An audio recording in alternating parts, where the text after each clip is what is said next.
ഈ 4 രൂപ 29 പൈസയ്ക്ക് കിട്ടേണ്ട ഈ വൈദ്യുതി, ഒരു യൂണിറ്റിന് കിട്ടേണ്ട വൈദ്യുതി 10 രൂപയ്ക്കും 12 രൂപയ്ക്കും വാങ്ങുമ്പോൾ ഉണ്ടാകുന്ന ഈ അധിക ചെലവ്, ഏതാണ്ട് 2100 മുതൽ 2500 കോടി രൂപയോളം വരുന്ന ഈ അധിക ചെലവ്, ഇത് മുഴുവൻ ഇവിടുത്തെ ഉപഭോക്താക്കളിലേക്ക് ട്രാൻസ്ഫർ ചെയ്യപ്പെടുക. ഓവർലോഡ് കാരണം തനിയെ അടിച്ചു പോകുന്നതാണ്, അല്ലാതെ പ്ലാൻഡായിട്ട് ചെയ്യുന്നതല്ല എന്ന് പറയുന്നത് തന്നെ നമ്മുടെ ഒരു മാനേജ്മെൻറ്റിലുള്ള ഒരു പിഴവാണെന്നാണ് ഞാൻ വിചാരിക്കുന്നത്. ഇതിനെ അഴിമതി എന്നല്ലെങ്കിൽ പിന്നെ എന്താ പറയുക? ഈ കമ്പനികൾ എന്തുകൊണ്ടാണ് ഈ കരാർ വീണ്ടും ഒപ്പിടാൻ തയ്യാറാകാത്തത്? അവർ 4 രൂപ 29 പൈസയ്ക്ക് ഇവിടെ തരാൻ ബാധ്യസ്ഥരായിരുന്ന വൈദ്യുതി അവർ ഈ ഉയർന്ന നിരക്കിൽ മറ്റു പലയിടത്തും വിൽക്കുകയാണ്. സംസ്ഥാനത്തിന് നഷ്ടമുണ്ടാകുന്ന തരത്തിൽ, സംസ്ഥാനത്തെ ഉപഭോക്താക്കളുടെ പോക്കറ്റ് അടിക്കുന്ന തരത്തിൽ ഇത് റദ്ദാക്കി കൊടുക്കേണ്ട എന്ത് ആവശ്യകതയായിരുന്നു ഇവിടെ ഉണ്ടായിരുന്നത്? ശ്രീ ജോസഫ് സി മാത്യു, ജനങ്ങളോട് നമുക്ക് ഇത്തരത്തിൽ സഹകരിക്കണമെന്ന് ആവശ്യപ്പെടാം. അത് സ്വാഭാവികമായും നമുക്ക് മുന്നോട്ട് പോകാൻ അത്തരം സഹകരണങ്ങൾ അല്ലെങ്കിൽ അഡ്ജസ്റ്റ്മെന്റ് ഒക്കെ വേണ്ടിവരും. പക്ഷേ അതിനു മുൻപ് ജനങ്ങൾ തിരിച്ചു ചോദിക്കുന്ന ചില ചോദ്യങ്ങളുണ്ട്. എന്തുകൊണ്ട് ഇങ്ങനെ ഒരു പ്രശ്നം ഇപ്പോൾ വന്നു? നമുക്ക് ഈ ചൂട് കൂടുമെന്ന് അറിയാത്തതല്ല. ഇപ്പോൾ പശ്ചിമേഷ്യയിലെ പ്രതിസന്ധി മാത്രമാണ് നമുക്ക് മുൻകൂട്ടി കാണാൻ കഴിയാത്ത ഒന്ന്. പക്ഷെ അതും ആരംഭിച്ചിട്ട് കുറച്ച് നാളായി. ഇങ്ങനൊരു പ്രതിസന്ധി വന്നു. നമുക്ക് ആത്യന്തികമായി മുന്നോട്ട് നോക്കി പവർ കട്ടില്ലാത്ത 10 വർഷം എന്ന് പറയുന്നതിനൊപ്പം പവർ കട്ടില്ലാതെ മുന്നോട്ട് പോകേണ്ട ഒരു 10 വർഷത്തേക്കുള്ള എന്ത് കാഴ്ചപ്പാട് KSEB സർക്കാർ ഈ കാലത്ത് മുന്നോട്ട് വെച്ചിട്ടുണ്ട്, ഈ കാലയളവിൽ മുന്നോട്ട് വെച്ചിട്ടുണ്ട് എന്നതാണ് ആദ്യ ചോദ്യം. അതിനുത്തരം പറഞ്ഞിട്ട് വേണ്ടേ നമുക്ക് ജനങ്ങളിലേക്ക് പോയി അവരോട് നിങ്ങൾ അഡ്ജസ്റ്റ് ചെയ്യൂ എന്ന് പറയാൻ?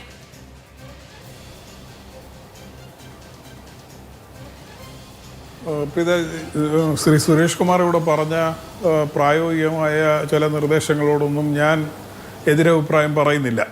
അത് ഒക്കെ അങ്ങനെ നടന്നു കിട്ടിയാൽ നല്ലത് എന്നുള്ളത് അല്ലാതെ നമുക്ക് ഇപ്പോൾ നടക്കുന്നത് പോലെ അപ്രഖ്യാപിതമായിട്ട് കറണ്ട് നഷ്ടപ്പെടുക, ലോഡ് ഷെഡിംഗ് എന്നോ പവർ കട്ടെന്നോ ഒക്കെ പറഞ്ഞാൽ അപ്രഖ്യാപിതമായിട്ട് ഇത് നടക്കുക. അത് സിസ്റ്റം ഓവർലോഡ് കാരണം തനിയെ അടിച്ചു പോകുന്നതാണ്, അല്ലാതെ പ്ലാൻഡായിട്ട് ചെയ്യുന്നതല്ല എന്ന് പറയുന്നത് തന്നെ നമ്മുടെ ഒരു മാനേജ്മെൻറ്റിലുള്ള ഒരു പിഴവാണെന്നാണ് ഞാൻ വിചാരിക്കുന്നത്. അപ്പോൾ ഇങ്ങനൊരു പ്രശ്നം ഉണ്ടെന്ന് മനസ്സിലായി കഴിഞ്ഞാൽ പിന്നെ ചെയ്യാവുന്ന കാര്യം ഇത് കൃത്യമായി ഓരോരുത്തരോടും അവരുടെ മേഖലയിൽ എങ്ങനെയാണ് കറണ്ടിൻ്റെ വിതരണത്തിൽ നിയന്ത്രണം ഏർപ്പെടുത്തുന്നതെന്ന് പറഞ്ഞുകൊണ്ട് ലോഡ് ഷെഡിങ് ഏർപ്പെടുത്തുകയാണ് ചെയ്യേണ്ടത്.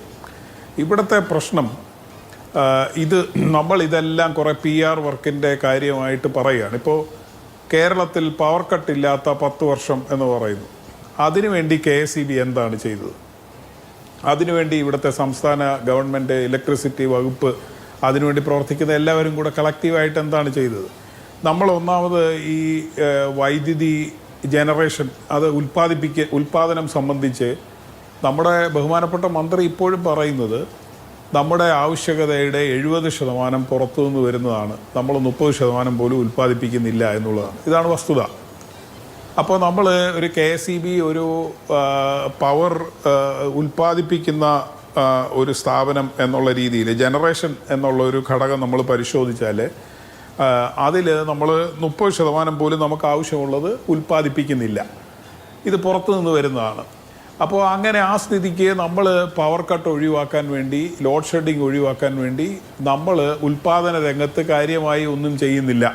ഇവിടുത്തെ മൊത്തം ഗ്രിഡ് സംവിധാനം മെച്ചപ്പെട്ടതുകൊണ്ടും പുറത്തുനിന്ന് വരാവുന്ന ഒരു സാഹചര്യം ഉള്ളതുകൊണ്ടും നമ്മുടെ ഇവിടെ വൈദ്യുതി ലഭിക്കുന്നതാണ്. ഈ സത്യം ജനങ്ങളോട് പറയുന്നില്ല എന്നുള്ളതാണ് ഒന്നാമത്തെ കാര്യം. രണ്ടാമത് ഇതൊരു ഡിസ്ട്രിബ്യൂഷൻ കമ്പനിയും കൂടിയാണല്ലോ, ഒരു ട്രാൻസ്മിഷൻ കമ്പനിയും കൂടിയാണ്. പവർ ജനറേഷൻ ആൻഡ് ഡിസ്ട്രിബ്യൂഷനാണ് ഇവരുടെ ഉത്തരവാദിത്വം. ഇവിടുത്തെ ഓരോ വീടിനും ഗാർഹിക ഉപഭോക്താവിന് വരെ കണക്ഷൻ കൊടുക്കുന്ന സമയത്ത് ആ ഉപഭോക്താവിൻ്റെ കണക്റ്റഡ് ലോഡ് ഇവർ വാങ്ങും. മാക്സിമം ഉപയോഗിച്ചാൽ എത്രയാണ് ഉപയോഗിക്കുക എന്ന് വാങ്ങും. അങ്ങനെ വാങ്ങിയിട്ടാണ് ഉയർന്ന ഉപയോഗം വരുന്ന ഒരു ഗാർഹിക ഉപഭോക്താവാണെങ്കിൽ ചിലപ്പോൾ അവരോട് സെപ്പറേറ്റ് ആയിട്ടുള്ള ട്രാൻസ്ഫോമർ വെക്കാൻ പറയും, TOD മീറ്റർ വെക്കാൻ പറയും. ഇതൊക്കെ ഇവർ പറയുന്നതാണ്. അപ്പോൾ ഒരു ട്രാൻസ്ഫോമറിൻ്റെ പരിധിയിൽ, ഒരു സബ്സ്റ്റേഷൻ്റെ പരിധിയിൽ വരുന്ന മൊത്തം കണക്റ്റഡ് ലോഡ് എത്രയാണെന്ന് ഇവർക്കറിയാം, KSEBക്ക് അറിയാം, അറിയേണ്ടതാണ്. അപ്പോൾ ഇവർ എന്തുകൊണ്ടാണ് അതിന് ട്രാൻസ്മിറ്റ് ചെയ്യാനുള്ള ഒരു സംവിധാനം ഇവർക്ക് ഉണ്ടാക്കാൻ കഴിയാത്തത്? ഇത് ഉണ്ടാക്കാൻ കഴിയുന്നില്ലെങ്കിൽ പിന്നെ എന്തിനാണ് ഇതിനനുസരിച്ച് ഉപഭോക്താവിൻ്റെ കയ്യിൽ നിന്ന് ഇതിൻ്റെ കണക്ക് വാങ്ങുകയും റിക്വയർമെൻറ്റ് അസസ് ചെയ്യുകയും അതിനനുസരിച്ച് ചാർജും അവരുടെ ഗ്രേഡും ഒക്കെ നിശ്ചയിക്കുകയും ഒക്കെ ചെയ്യുന്നതിൻ്റെ ഒരു മാനദണ്ഡം എന്താണ്? അപ്പോൾ ഇവർക്കത് അറിയേണ്ടതാണ്. ഇവർ ഇത് മാത്രമല്ല, ഇവിടെ സോളാർ റൂഫ് ടോപ്പുകളിലൂടെ കുറേ ഉപഭോഗം നമുക്ക് ഉണ്ടാകുന്നുണ്ട്, ഉൽപ്പാദനം ഉണ്ടാകുന്നുണ്ട്. ഇത് പകൽ സമയത്ത് തന്നെ പലയിടത്തും ഇതിൻ്റെ ആ സമയത്തുള്ള വോൾട്ടേജ് ഫ്ലക്ച്വേഷൻ എന്ന് പറയുന്നത്, ആ ഗ്രിഡിലുണ്ടാകുന്ന മാറ്റം എന്ന് പറയുന്നത് ഇവിടുത്തെ പല വീട്ടിലുള്ള ഉപകരണങ്ങളെ പോലും നശിപ്പിക്കുന്ന തരത്തിലാണ് ഈ വോൾട്ടേജ് നമുക്ക് ലഭിക്കുന്നതെന്നറിയാം. അതിൻ്റെ ഒരു റേഞ്ച് പരിശോധിച്ചാൽ നമുക്ക് മനസ്സിലാവും. നമ്മുടെ വീട്ടിലേക്ക് വരുന്ന വോൾട്ടേജിൻ്റെ റേഞ്ച് നമ്മളോട് 230 എന്നൊക്കെ പറയുമെന്നേ ഉള്ളൂ. അത് പരിശോധിക്കുമ്പോൾ നമുക്കറിയാം അതിൻ്റെ റേഞ്ച് എത്രയാണ്. 190 മുതൽ അങ്ങ് 280, 285 അങ്ങനെ കയറിപ്പോകുന്ന റേഞ്ചിലാണ് ഇത് വരുന്നത്. അപ്പോൾ ഇത് ട്രാൻസ്മിഷൻ്റെ രംഗത്തുണ്ടാകുന്ന വലിയ ഒരു പരാജയം. അതിൻ്റെ മറ പിടിച്ചിട്ടാണ് ഇത് ഉപഭോഗം വർദ്ധിക്കുമ്പോൾ ഇതിന് താങ്ങാൻ കഴിയാത്തത് കൊണ്ട് ഇത് പലയിടത്തും അടിച്ചു പോകുന്നതാണ്. അല്ലാതെ ഇത് നമ്മൾ പ്ലാൻ ചെയ്ത് ഔട്ടേജ് ഉണ്ടാക്കുന്നതല്ല. ഇതൊരു സിസ്റ്റമിക് ഫെയിലിയർ ആണെന്നാണ് ഈ പറഞ്ഞുകൊണ്ട് വരുന്നതിൻ്റെ ഒരു സാരാംശം. ജനങ്ങൾ മനസ്സിലാക്കേണ്ട ഒരു കാര്യം അതാണ്. മൂന്നാമത്തെ ഒരു കാര്യം, നമ്മൾ ഈ ജനറേഷൻ ഇല്ലാത്ത സമയത്ത്, പ്രത്യേകിച്ച് ഈ പീക്ക് ലോഡിൻ്റെ സമയത്ത് നമ്മൾ ഈ വൈദ്യുതി പുറത്തുനിന്ന് വാങ്ങുകയാണ്. ഈ പുറത്തുനിന്ന് വാങ്ങുന്നതിന് നമുക്ക് കരാർ അനുസരിച്ച് നമുക്ക് long term power purchase agreement കേരളത്തിലുണ്ടായിരുന്നു. ആ പവർ പർച്ചേസ് എഗ്രിമെൻ്റ് അനുസരിച്ച് 4 രൂപ 29 പൈസയ്ക്ക് 465 മെഗാവാട്ടോ മറ്റോ അങ്ങനെ കിട്ടാവുന്ന ഒരു കരാറുണ്ടായിരുന്നത് 2040 വരെ ഉണ്ടായിരുന്ന കരാറ് ഈ സർക്കാർ വന്നതിന് ശേഷം, അത് റെഗുലേറ്ററി കമ്മീഷൻ പറഞ്ഞിട്ടാണ്, അങ്ങോട്ട് ആവശ്യപ്പെട്ടിട്ടാണ്, ഈ തർക്കങ്ങളൊക്കെ ഉണ്ട്. എന്തു തന്നെ ആയാലും ഇത് റദ്ദാക്കി. നമുക്കറിയാം റെഗുലേറ്ററി കമ്മീഷനിൽ ഇരിക്കുന്ന ആരാണെന്ന്. അത് പൊളിറ്റിക്കൽ അപ്പോയിൻമെൻ്റ് ആണോ എന്നും നമുക്കറിയാം. അവർ നേരത്തെ വഹിച്ചുകൊണ്ടിരുന്ന സ്ഥാനങ്ങൾ എന്താണെന്നും നമുക്കറിയാം. അപ്പോൾ അതുകൊണ്ട് കേരളത്തിലെ ജനങ്ങൾക്ക് ഇതെല്ലാം ബോധ്യമുണ്ട്, രാഷ്ട്രീയ തീരുമാനങ്ങൾ ഏതാണ് അല്ലാത്ത ഏതാണെന്നുള്ളത്.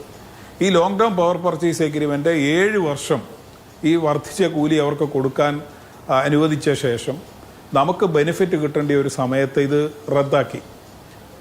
അതിൻ്റെ പുറകെ കേസും ഓട്ടങ്ങളും ഒക്കെ റദ്ദാക്കിയത് തിരിച്ച് റദ്ദാക്കാൻ ശ്രമിക്കുകയോ ഒക്കെ ചെയ്തിട്ടുണ്ട്. പക്ഷേ ഫലത്തിൽ സംഭവിച്ചത് എന്താണ്? 4 രൂപ 29 പൈസയ്ക്ക് നമുക്ക് കിട്ടേണ്ട വൈദ്യുതിയുടെ സ്ഥാനത്ത് നമ്മൾ 10 രൂപയ്ക്കും 12 രൂപയ്ക്കും വൈദ്യുതി മേടിക്കുകയാണ് ഈ സമയത്ത്. അത് തന്നെ നമുക്ക് കിട്ടിയാലായി. ഇപ്പോൾ നമ്മൾ മധ്യപ്രദേശിൽ നിന്നും പഞ്ചാബിൽ നിന്നുമുള്ള 2 കരാറുകൾ ഈ മാസം റദ്ദായിട്ടുണ്ട്. അതുകൊണ്ട് 400 മെഗാവാട്ടോളം വൈദ്യുതി നമുക്ക് കിട്ടേണ്ടത് റദ്ദായിട്ടുണ്ട്. ഇത് KSEBക്ക് മുൻകൂട്ടി അറിയാവുന്നതാണ്.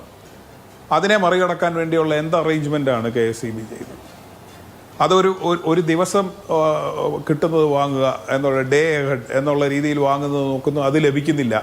അപ്പോൾ 90 ദിവസത്തേക്കുള്ളത് വാങ്ങാനായിട്ട്, ഒരു ടേം അതിനെ വാങ്ങാനായിട്ട് നമ്മൾ ശ്രമിക്കുന്നു. അതിനും അനുമതിയില്ലെന്നോ കിട്ടുന്നില്ലെന്നോ ഒക്കെ പറയുന്നുണ്ട്. പക്ഷേ ഈ 4 രൂപ 29 പൈസയ്ക്ക് കിട്ടേണ്ട ഈ വൈദ്യുതി, ഒരു യൂണിറ്റിന് കിട്ടേണ്ട വൈദ്യുതി 10 രൂപയ്ക്കും 12 രൂപയ്ക്കും വാങ്ങുമ്പോൾ ഉണ്ടാകുന്ന ഈ അധിക ചെലവ്, ഏതാണ്ട് 2100 മുതൽ 2500 കോടി രൂപയോളം വരുന്ന ഈ അധിക ചെലവ്, ഇത് മുഴുവൻ ഇവിടുത്തെ ഉപഭോക്താക്കളിലേക്ക് ട്രാൻസ്ഫർ ചെയ്യപ്പെടുകയാണ്. അത് TOD മീറ്ററിൻ്റെ രൂപത്തിൽ, എനർജി സർചാർജുകളുടെ രൂപത്തിൽ ഇത് ഇവിടുത്തെ ജനങ്ങളുടെ അടുത്തേക്ക് ട്രാൻസ്ഫർ ചെയ്യപ്പെടുകയാണ്. ഇതിനെ അഴിമതി എന്നല്ലെങ്കിൽ പിന്നെ എന്താ പറയുക? ഈ കമ്പനികൾ എന്തുകൊണ്ടാണ് ഈ കരാർ വീണ്ടും ഒപ്പിടാൻ തയ്യാറാകാത്തത്? അവർ 4 രൂപ 29 പൈസയ്ക്ക് ഇവിടെ തരാൻ ബാധ്യസ്ഥരായിരുന്ന വൈദ്യുതി അവർ ഈ ഉയർന്ന നിരക്കിൽ മറ്റു പലയിടത്തും വിൽക്കുകയാണ്. അപ്പോൾ അവർക്ക് അവരെ അനുവാദം കൊടുക്കുന്ന തരത്തിൽ, സംസ്ഥാനത്തിന് നഷ്ടമുണ്ടാകുന്ന തരത്തിൽ, സംസ്ഥാനത്തെ ഉപഭോക്താക്കളുടെ പോക്കറ്റടിക്കുന്ന തരത്തിൽ ഇത് റദ്ദാക്കി കൊടുക്കേണ്ട എന്ത് ആവശ്യകതയായിരുന്നു ഇവിടെ ഉണ്ടായിരുന്നത്? അപ്പോൾ നേരത്തെ പ്രീത ചോദിച്ച ചോദ്യത്തിന് ഇത് മുൻകൂട്ടി കണ്ട് പ്ലാനിങ് ഇല്ലെന്ന് മാത്രമല്ല, ഈ അപകടം മുൻകൂട്ടി കണ്ടുകൊണ്ട് കമ്പനികളെ സഹായിക്കുന്ന തരത്തിൽ നിലപാടെടുക്കുകയും കൂടിയാണ് KSEB ചെയ്തത്. അപ്പോൾ ഇത് ഇപ്പോൾ ഉണ്ടാകുന്ന ലോഡ് ഷെഡിങ് മാത്രമല്ല, ഈ ലോഡ് ഷെഡിങ് അനുഭവിച്ച ശേഷം കൂടുതൽ പണം ഉപഭോക്താക്കൾ ചെലവഴിക്കുകയും കൂടി ചെയ്യേണ്ട തരത്തിൽ ഈ സാഹചര്യം സത്യത്തിൽ നമ്മൾ നാടൻ ഭാഷയിൽ പറഞ്ഞാൽ കുളമാക്കി എന്നുള്ളതാണ് വസ്തുത. അപ്പോൾ ഇതിനെല്ലാം കൂടി ചേർത്തുള്ള പരിഹാരമാണ് നമ്മൾ യഥാർത്ഥത്തിൽ തേടേണ്ടത്.